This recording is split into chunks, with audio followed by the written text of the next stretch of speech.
So you're looking at the ROVE R2-4K Dual dash cam, and you're probably wondering, is this thing the real deal or just another gadget?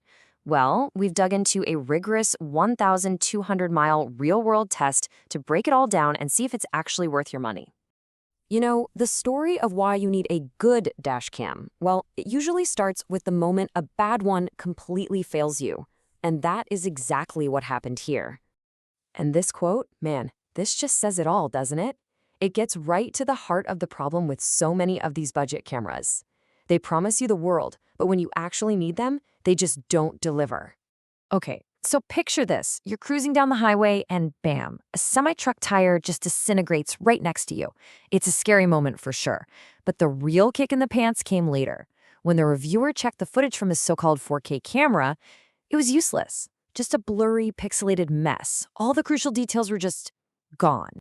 So that's the nightmare scenario. What's the fix? Well, it's not just about slapping a 4K sticker on the box. It's about what's inside the camera.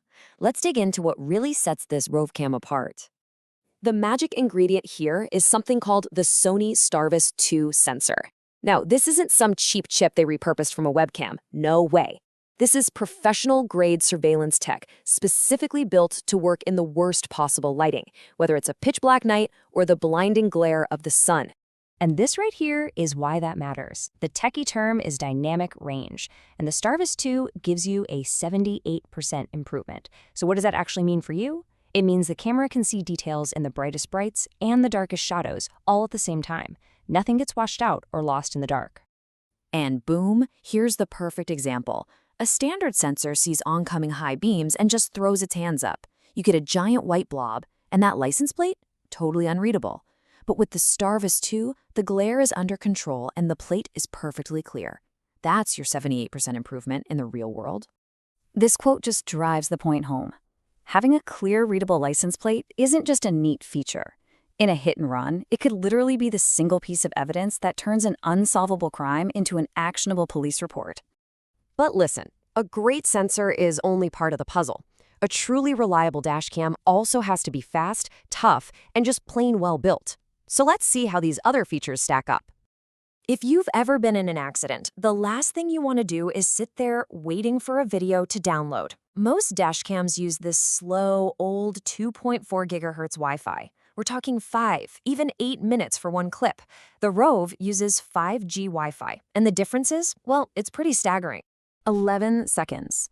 That's how long it took to download a 1-minute 4K clip. Think about that. When you're standing on the side of a busy road, that speed isn't just a convenience, it's a safety feature. You can show the footage to an officer and get back to safety in no time. Next up is the build. A lot of dashcams use regular old lithium-ion batteries, you know, the kind that can swell up, die, or even be a fire hazard in extreme heat. The ROVE uses a supercapacitor, which is way more stable and designed for the brutal environment inside a car. And how brutal are we talking? Well, it was tested in a car where the inside hit 145 degrees Fahrenheit. 145! And the camera fired right up, no overheating warnings, nothing. If you live anywhere that gets hot, this is an absolute non-negotiable feature. Okay, so the specs on paper look amazing, but specs don't tell the whole story, do they? Let's get into the hands-on testing and see how this camera actually performed across a bunch of different cars and situations. And this wasn't just a quick drive around the block. This camera was put through its paces in a family minivan to check cable management, a big F-150 truck to see if diesel vibrations would mess things up, and even a Tesla to make sure there was no electronic interference. Now that is thorough. And let's be real about the setup process. The good news? ROVE gives you everything you need. A long cable, a proper tool to tuck the wires away, all good stuff. The gritty reality, though? If you want that clean, professional look where the wires are all hidden, it's gonna take some time and patience. About 45 minutes in this case. All right, we've gone through the tech, the build quality, and the real-world tests, so let's bring it all home and figure out, is this the dash cam you should be buying? So the wins are pretty significant. First and foremost, the clarity for reading license plates is absolutely top tier. But beyond that, it comes with a high-quality 128 gig memory card right in the box.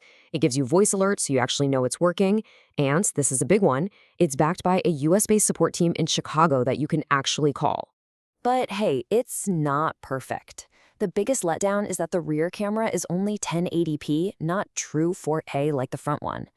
It's also a little bulky on the windshield, so it's not exactly stealthy. And if you want to use the parking mode, you have to buy a separate hardwiring kit. Okay, so with those pros and cons in mind, how does the ROV really compare to the other popular models out there? This chart makes it pretty clear. The ROVE goes toe-to-toe with the competition on that awesome sensor and fast Wi-Fi, but it pulls ahead in two really important areas. It's the only one here that includes a big 128 gig card, and its US support is a real team in Chicago, not just an email inbox. That's a huge value add. So here's the bottom line. You should absolutely buy this if clear night vision and durability in extreme weather are your top priorities, or if you just want a complete kit that's ready to go. But you might want to skip it if you need something more discreet, if you're on a super tight budget, or if you already have a camera with this level of sensor. And that really brings us full circle. At the end of the day, dashcam footage is worthless if it's just a blurry mess. So the question I'll leave you with is a simple one. When that critical moment happens on the road, are you confident your current dashcam is actually ready to perform?